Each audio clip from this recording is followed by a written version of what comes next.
Welcome to the Business of Property podcast. I'm Simon. I'm Stuart. We talk every week about the reality of running property businesses. Stuart runs a portfolio of co-living properties with a six-figure turnover. And Simon has buy-to-lets and also runs Patna, which is a leading portfolio management software system and a source of property market insights. Today we're going to be looking at redefining a popular property strategy. But before we get into that, a quick request. Please do pass this episode and the Business of Property podcast generally onto a property-loving friend. We'd really appreciate that. Now, getting straight into it, I think everybody in property is probably familiar with the idea of flipping property as a property strategy. This is where you buy a property, do it up, and sell it again, hopefully for a profit. And this normally takes some months, perhaps half a year, maybe. But Stuart, you have taken a slightly different approach to flipping as a property strategy. And I think you've got one particular property which you're now in year 3 of. Yeah. I thought, why do these things in quick turnaround times? We are now at just over 3.5 years at the recording of this podcast. Why get a property, turn it around really quickly and remove all of the ongoing costs when you can just drag it out for over 3 years, take on investor interest, bridging finance? And in fact, so we had bridging finance for 12 months that we've now actually entered the 3.5 year period. So, in a nutshell, not the quickest flip that we've ever worked on. No, indeed. But you have had some good news on it recently. So we'll get to that in a minute. Before we do, can you fill us in a little bit on the backstory? Because I think we've looked back through our past episodes. I think we first mentioned this perhaps on episode 36, which is quite a long time ago. And obviously 3 years is a long time to be working on a project, especially one that was supposed to be much shorter. So yeah, how about a quick summary and backstory to how you got here?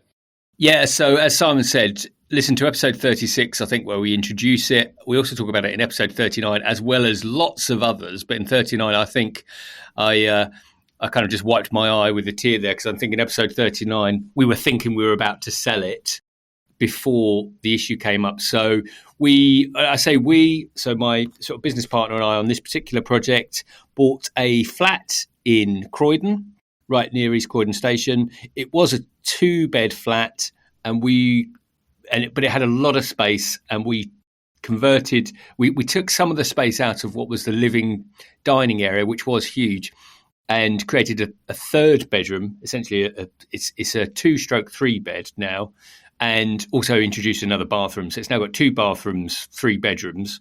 So it's got much more space.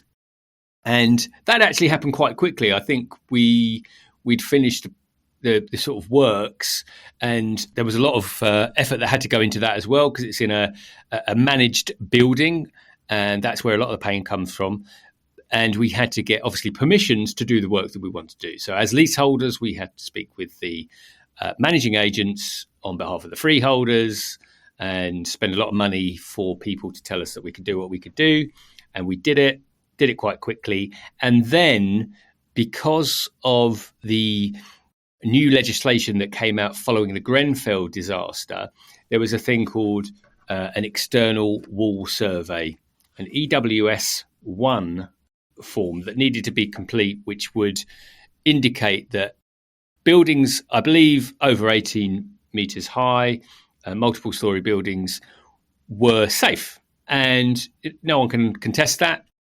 And this was all to do with the cladding of buildings, to make sure that the cladding was using materials that wasn't ultra flammable, et cetera, et cetera. I don't know specific details on that, but essentially just to make sure that everyone's safe. We literally found this out probably the week after we completed on the purchase. And the EWS 1 form, because the government said that they are required, lenders, banks, said that they would not basically lend on any properties unless they had this EWS 1 form. And this is where the complication then arises, because clearly we didn't have one of those. And when I say we, the whole building, of which there's around 20 flats and also offices. And it's a glass-fronted building, mirrored glass. It's a really nice building. You had a look at it the other day, didn't you, Simon? Yeah, it looks really, really impressive. Very, very nice building. and they've actually recently done the fascia, not due to, well, as far as we're aware, not due to the external wall survey requirements, but because they're actually upgrading the building. And the biggest challenge we have had is really communicating from the managing agent, and the managing agent is Rendell and Rittner. And for anyone that spends any time on Twitter or anything, you can just go and have a look up at them on Twitter. It's safe to say they are not the greatest in terms of communication.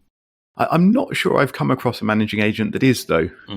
I've lived in places where there have been a few different managing agents involved, or indeed not just lived, but had properties in generally. And I'm yet to find one that I can say, yes, this is a brilliant managing agent with excellent communications. Have you ever found one? No, it's true. But I found these particularly, I had to send emails every other week to get responses. And it got so sad that I created a spreadsheet, which you'd be very proud of, which showed me the number of days between my communications and the response. And one of them was 127 days. And it got to a stage where I had to reach out to the CEO of Rendell and Rittner, and following that started to get some frequent communication. However, it was kind of empty in that there was never any information. It was really like any response was so ambiguous. There was no plan given. And essentially this has gone on since the start of 2020. So obviously we're now in the second quarter of 23. However, what happened, so obviously we had a bridging loan on the property, which was originally a 12-month bridging term. And I do want to give a shout out to Interbay, actually, because I would say they're the first bank really that I've found to be personable. And that's quite a big thing to say, because I believe they are part of the One Savings group as well, which One Savings Bank, which is Kent Reliance. And the less said about that, the better in terms of communications. But obviously, one of the big fears you have as a property investor developer is, and the things that you hear in property circles is that when you get bridging finance, you're paying more money. You're paying a much higher percentage for the privilege of getting quick money, and you never want that to have to extend. Well, we extended that bridge, multiple times, but I would say that we were always in conversation with someone at Interbay about it. I think that's got to have really, really helped, that you can actually talk to people and find out whether they're going to turn around and suddenly say, okay, we need our money back next week, or not, as has been the case. So over these 3 years or so, has the interest rate and any other fees and things like that related to this bridge, have they changed, or have they just sort of rolled over your existing arrangements?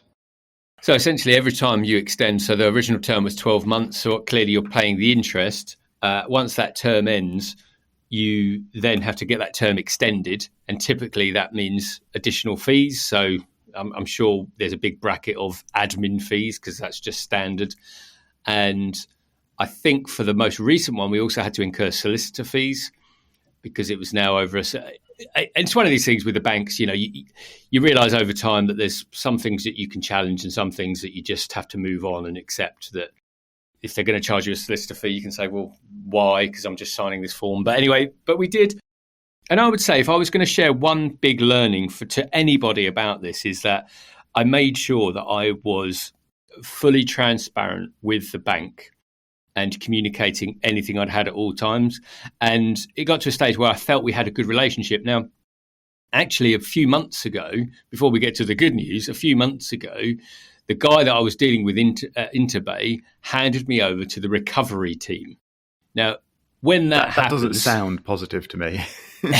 When that happens, you do not have a good feeling, because you know that this is the precursor to them trying to reclaim the property. But again, what I would say is that Interbay handled it really well. And I had a video call with the new person, the recovery team, and I just explained it to him. And I think what also helped was that I could show them all of the communications I'd had. I could show them that I'd escalated it to the highest levels. So, and they could see that I wasn't stringing them along. And I know that it's one of those things where even sometimes I thought about it, that the best thing, you just think, if I just don't communicate and just ignore them, it might go away and I'll just get this done. But of course, what would then happen is what would happen to Interbay is what has happened to me is that I just get really frustrated and start to get annoyed. And then that makes me concerned about what's going on. So subsequent to some of these conversations now with the recovery team, they actually started offering me help and said, look, we can actually give you, we can put our solicitors on this. We believe, we trust what you're doing. I can see that you've done all the right things, but we can take this over on your behalf and start to make things really uncomfortable for the managing agent. And because we've got the resource behind us to start, he said, because in summary, it looks like you've been strung along, which, to be honest, is the truth. That's exactly what's happened. And I said, look, give me one more run at this. I'm going to email the CEO again, see if we can't just get an idea, because I was told that we should have had some information by early April, still not here. Let me have one more run at it. And I sent the email to the CEO, to the senior management team, and just said, look, what's happening? I've been told we should have information. We've still got no information. And a few days later, when I was in a meeting with, it was just coincidentally, I was in a meeting with the investor that's put a lot of funds into this property, literally got an email that popped up, said, really pleased to share with you that we have an EWS1 form and it's got an A1 pass, which essentially means everything is absolutely fine. Woohoo! At which point, even with the investor, I put my head in my hands and literally relief was bursting out of me, swiftly followed by the frustration of, why didn't they just tell me what was going on? Why didn't they just tell me a year ago or even 2 months ago, look, it's happening, it's in progress, we'll have it.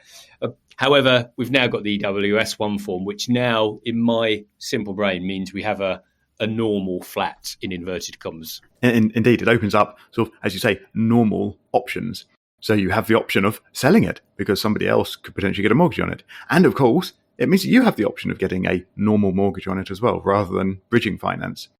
So what's your path forward? What do you think you're doing? Yeah, so what we're doing is looking at both options. So ideally, given the situation, we'd want to sell it, and I think just emotionally and mentally move on. However, I'm very fortunate that I have a good investor that is keen that, as we are, that not to sell it for undervalue. So the flat itself should be valued in the region of 340 to 350,000. We bought it for 230, and that seems like a good uplift because we only spent probably 15K on the refurb. However, the costs of borrowing and the costs of holding have added significant costs to that. Yeah, we should dig into those a little in a moment. Yeah. So essentially, if we sold it for 350, we would make some money on it. If we sold it for 340, we'd probably have some loose change in our pockets. But anything under that, we are kind of just about washing our face, I would say. And the interesting thing is, because I imagine actually, if you're listening to this and you hear bought for 230, selling for 350, sounds amazing. But immediately I'd say, the buying costs, stamp duty, service charge is over £4,000 a year. So that's not insignificant. So there's lots of fees. Yeah, I mean, but why don't we dig into, perhaps we'll start at the basic financing. So what's the interest rate you've been paying on your bridge? Because actually, perhaps I'll take a step backwards. Bridges or bridging loans, generally speaking, have entrance or exit fees, which will be a percentage of the loan. And then they will have a monthly interest rate because they're intended to be short term. And that monthly interest rate might be as low as 0.5% when interest rates were much lower generally. But more typically, I think they'd be sort of around 1%. And now more recently, I suspect they're more than that, but my information is a bit out of date on bridging loans. So where's your rate fall in that, considering you obviously took it on quite a while ago? Yeah, I think it started at around 0.7 is what I've got in my head. So it would be somewhere around that range. But like you said, you have entry and exit fees.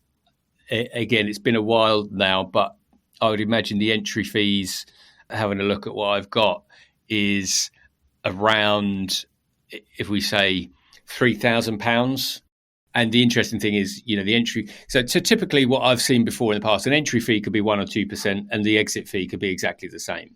So, based on that, I think you've got about £2,000-ish entry fee, which equates to what the numbers that I've got. But of course, you're paying for their solicitors. You then have personal guarantees because we're buying a limited company. And then, they want debentures, which basically means, they have access to the whole of your business should anything happen, and can get money from wherever. You can't basically section off parts of your business so that they don't have access to some of your assets if things go wrong.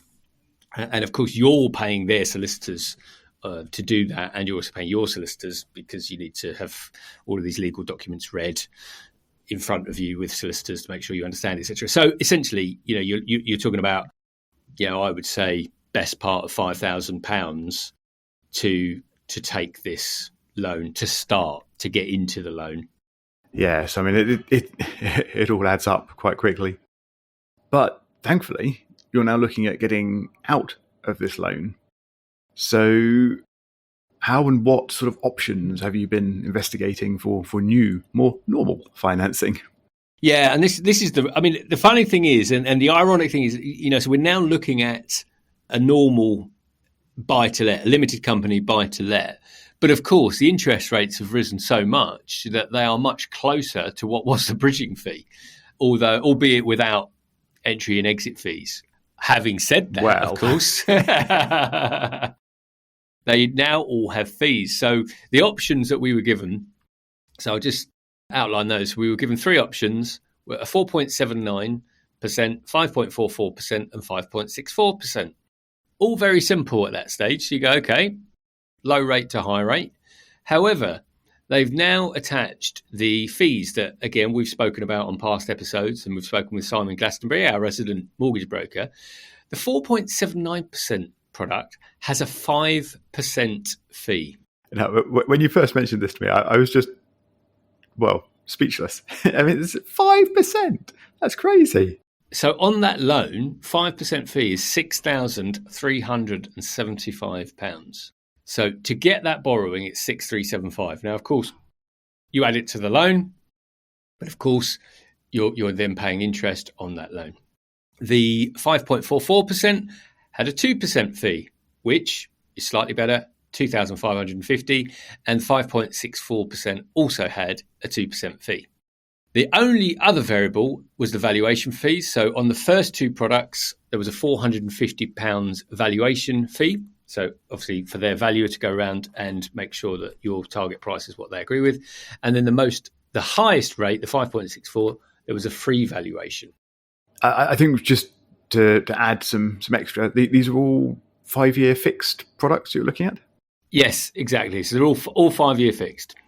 Cool. Okay. So straight away, I sort of think 4.something%, that's appealing, but 5% fee, that just seems crazy. So immediately I'm sort of drawn away from that one.